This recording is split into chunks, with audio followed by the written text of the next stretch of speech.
Mejia? And are you one Carlos Mejia? Yes, ma'am. Did you review the document entitled Motion to Enter Adjudication of Guilt and Revoke Community Supervision and cause? I'm sorry.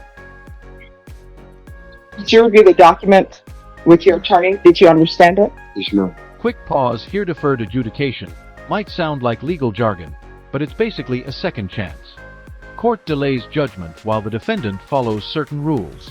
If they mess up like we're about to see, it's game over, and the original charge comes back swinging. Are you the same Juan Carlos Mejia, aka Juan Manuel Mejia, who was placed under deferred adjudication in 2024 CR 6583 for the offense of possession of a controlled substance, penalty group 1 gram to 4 grams on September 10th, 2024 for a period of 4 years? Is that you? Yes, ma'am. Right, state.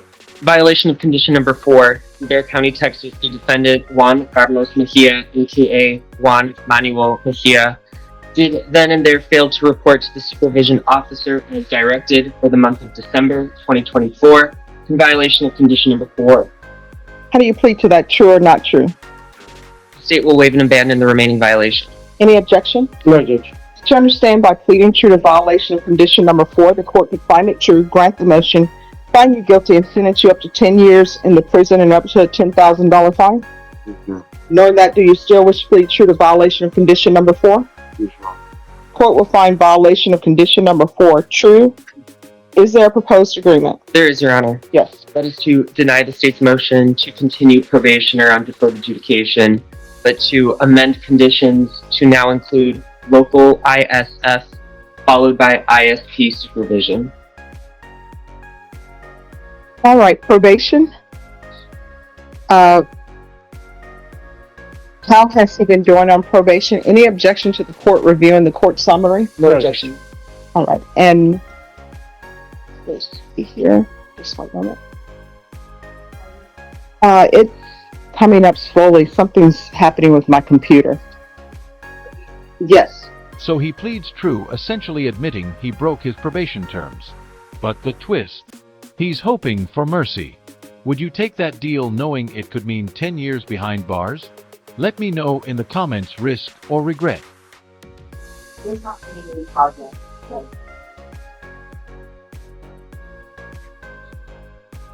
All right. You want to raise your right hand for me, please? Do you solemnly swear or affirm the testimony you give will be the truth, but nothing but the truth, so help you God? Yes, ma'am. All right, you can lower your hand. State your name for the record.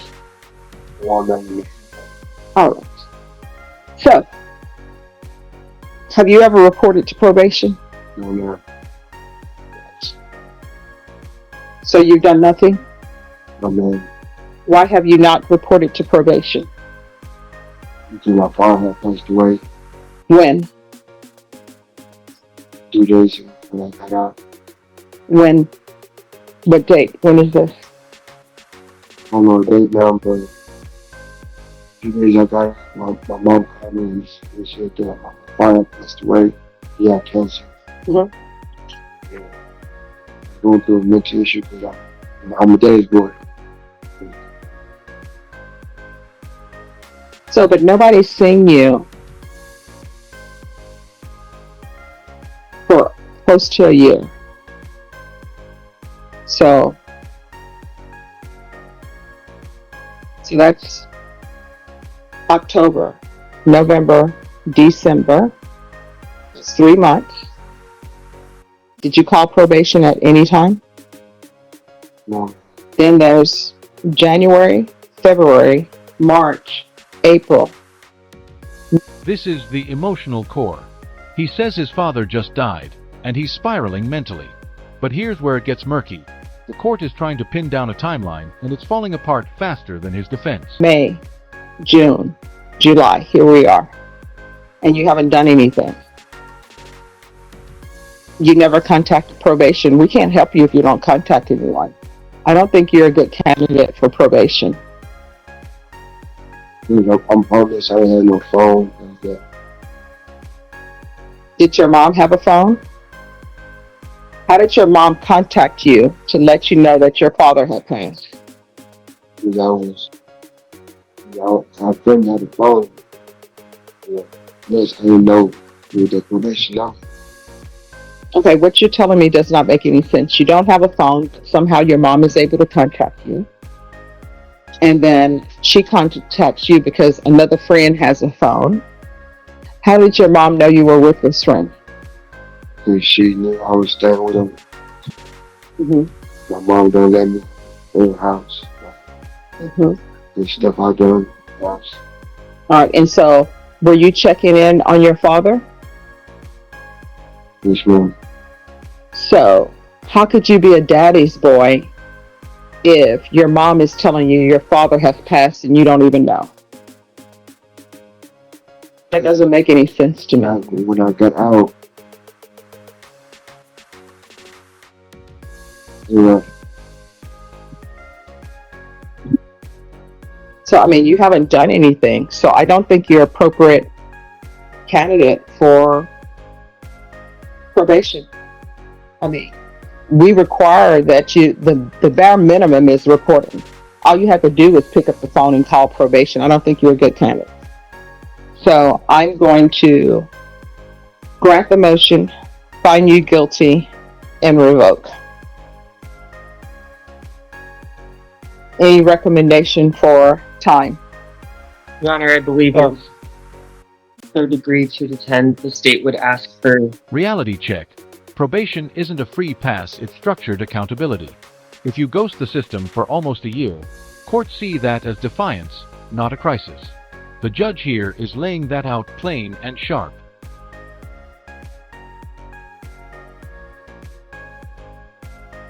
four years. I mean, before that, I'd like to ask some questions Sure. to the commissioner. Yes. And who knows? Maybe the state will change. I don't know. So you may ask questions. Thank you, Judge. Mr. Mejia, once you got out of jail and put in probation, where did you go to? I came home. Yes, and where did you go? I had home to my student for a couple days. After that, I left. Okay. And how long were you there with your friend? 2 days. Okay. And after you were there for 2 days, where did you go next? Streets of homes. Okay. Sleeping on the streets. And do you have, at that time, do you have employment? Okay. And you try to get some employment? No. Okay. As far as you know, do you suffer from any mental illness? Yes. And what that mental illness is? And do you take medications for that? Are you regularly on medication for your PTSD? No, I was out there. And why would you not able to get your medication when you were out there? I got a couple problems. I went to real problem. I can really understand. Okay, but do you understand now? Yes, because I'm on these meds. And when did you start taking your meds? When I went from the other county, they brought me over here. And I've been over here for 2 months. Been taking those 16. I Okay. feel like I'm in the right state of mind. And do you have insurance? No. Do you have any money to pay for your medications yourself? No. Okay. And if you can explain to us, if you don't take your medication, what happened to your mind? Started flashbacks. Started the psychosis. It's more to it. It's not just that. Okay. And when you say flashbacks and psychosis, can you just give an example of that experience? Like my uncle, should hang himself and like that. Problems. I don't like things can really happen. Okay. And so, once you get out on probation, you heard that your dad passed away. Is that right? You left a lot. Okay. And you didn't have any access for your medication during that time. And were you having these psychotic episodes? Yes, sir. Now, and why is the reason that could not get employment? Let's zoom in. He's describing PTSD, psychosis, and flashbacks tied to deep trauma. This opens a powerful debate. How do we balance accountability with compassion when someone's mind is at war with itself? Or you can exercise. Okay. And who gets your SSI check? Yeah. And is your mom giving you some of that money for you doing purchase your medication? Yeah. Okay. And if you are on your medication and you receive treatment, do you think you would be able to follow the instructions of probation?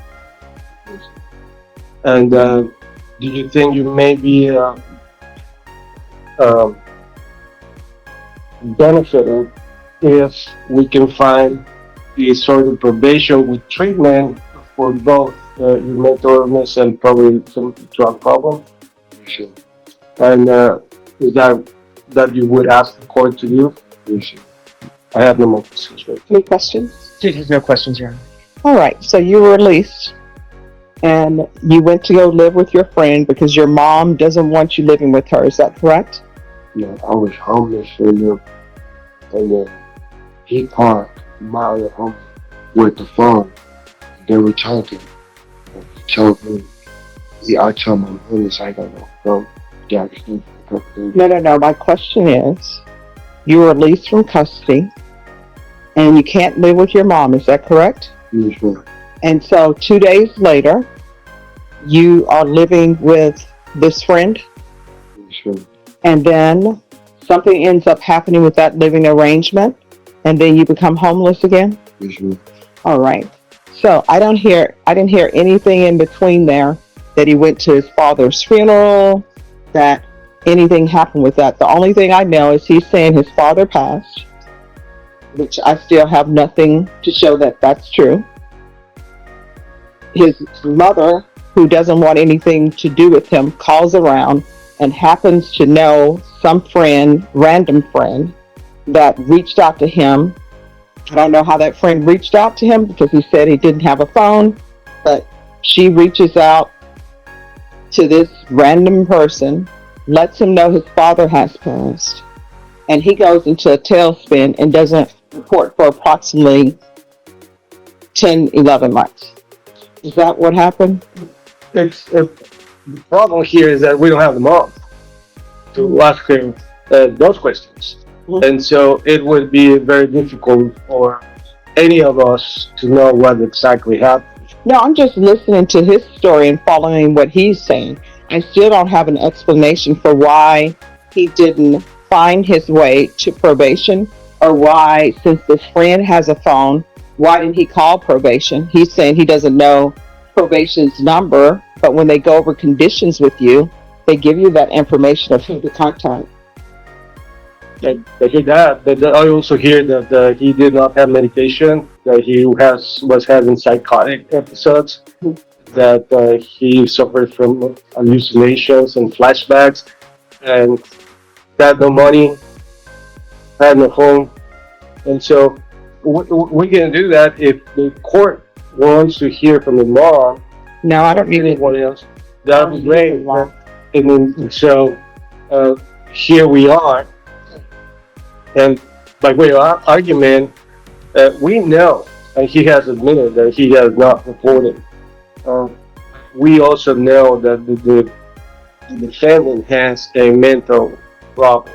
I mean, I don't have the documents with me, but I think if we can take that as face value. No, I'm going to accept that as true, but my whole issue is nobody can give somebody help if they don't even show up. That's the bare minimum. He's just disappeared. Nobody knows what he's been doing. He says he's been homeless. I'm going to take that as a fact, that he has been homeless. But he has still not presented the court with a reason why he couldn't report to probation. So I don't think he's appropriate for probation. The court is finding violation of condition number 4 true. court is going to find him guilty and the court is going to revoke. So, state, are you still requesting the 4 years? Your Honor, the state would go down to 3. All right, the state is requesting 3 years. 2. All right. The court is going to sentence you to 3 years in the prison.